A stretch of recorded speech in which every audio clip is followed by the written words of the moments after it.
The oral update, which I am honored to present today, highlights some key developments and trends from our close monitoring of the situation in Sri Lanka ahead of the full written update that will be presented to the Council at its 54th session. Sri Lanka has also been reviewed recently through the Universal Periodic Review and by the Human Rights Committee. The economic crisis continues to have a severe impact on the rights and well-being of many Sri Lankans. Discussions with creditors are underway, and although this year the International Monetary Fund approved a financial support package, which is an important first step, it is crucial to ensure that the burden of potential reforms does not further compound inequalities. Robust safety nets and social protection measures are needed to shelter the most vulnerable from the negative spillovers of economic restructuring. It is also vital to address the underlying factors of the crisis, including corruption, which was a loud and essential demand of the protests that took place last year.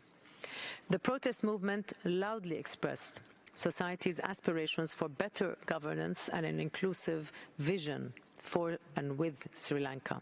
12 months on, the full potential for the historic transformation that would address long-standing challenges has yet to be realized. Our office urges the government and political parties in Sri Lanka to use this opportunity for democratic renewal, for deeper institutional reforms, and to advance accountability and reconciliation, as well as the promotion and the protection of human rights. This would be particularly appropriate in a year that marks the 75th anniversary of both Sri Lanka's independence and the Universal Declaration of Human Rights. We encourage the dialogue that the President has initiated with Tamil political parties and welcome his promise to stop land acquisition for archaeological, forestry or security purposes, an increasing source of local conflict and tension. Plans for more inclusive memorialization and other forms of dealing with the past have been announced. The Supreme Court has issued an important order for compensation to be paid to the victims of the 2019 Easter Sunday attacks. However, these intentions need to materialize into new laws, policies, and practices that will make good on these promises and bring about tangible change. Similarly anticipated is the Constitutional Council's new appointments to the Human Rights Commission of Sri Lanka, an important test of the independence and effectiveness of this critical national institution.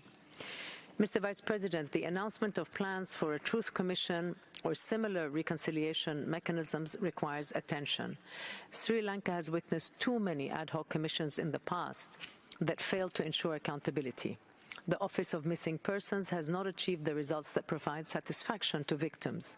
What is needed is a coherent plan that connects the different elements of truth, redress, memorialization, accountability, and creates the right enabling environment for a successful and sustainable transitional justice process.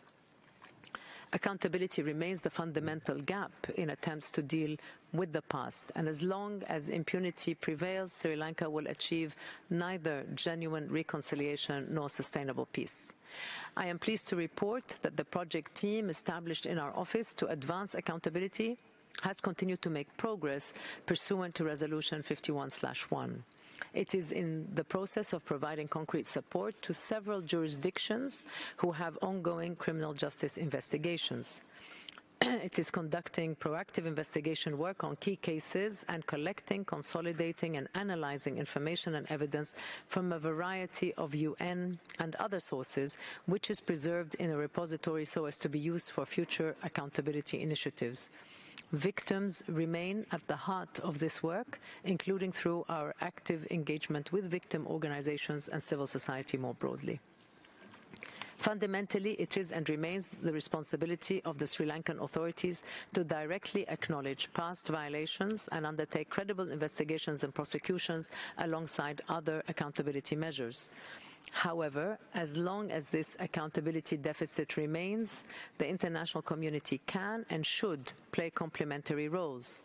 Means to do so include use of accepted principles of universal and extraterritorial jurisdiction to investigate and prosecute alleged perpetrators, and support to the relevant accountability processes in third states, as well as the fair application of targeted sanctions against credibly alleged perpetrators. The past months have unfortunately witnessed an old reflex of using draconian laws to curtail opposition and control civic space, with a heavy-handed approach to protests far too often, including the arrest of protest leaders and forceful crowd control measures, as well as the persistent use of the military in police functions. Recent arrests over statements made during comedy performances and of members of parliament engaged in protests exemplify this concern. In March of this year, the Human Rights Committee expressed deep concern about the misuse of the Covenant on Civil and Political Rights Act against journalists, human rights defenders, and other civil society actors. The government has committed to replacing the Prevention of Terrorism Act with legislation that adheres to international standards, but the new anti-terrorism bill that was gazetted in March contains sweeping provisions that would limit freedom of expression, peaceful assembly, and even labor rights. Following strong pushback from civil society, the draft bill has now been recalled for additional consultations. I encourage the government to repeal the Prevention of Terrorism Act and in the meantime to implement fully a strict moratorium on its use, considering that the ordinary criminal code and other ancillary laws already provide adequate tools for law enforcement. Mr. Vice President, the office stands ready to provide support to the government and people of Sri Lanka in order to advance reconciliation, accountability, and human rights for all. Thank you.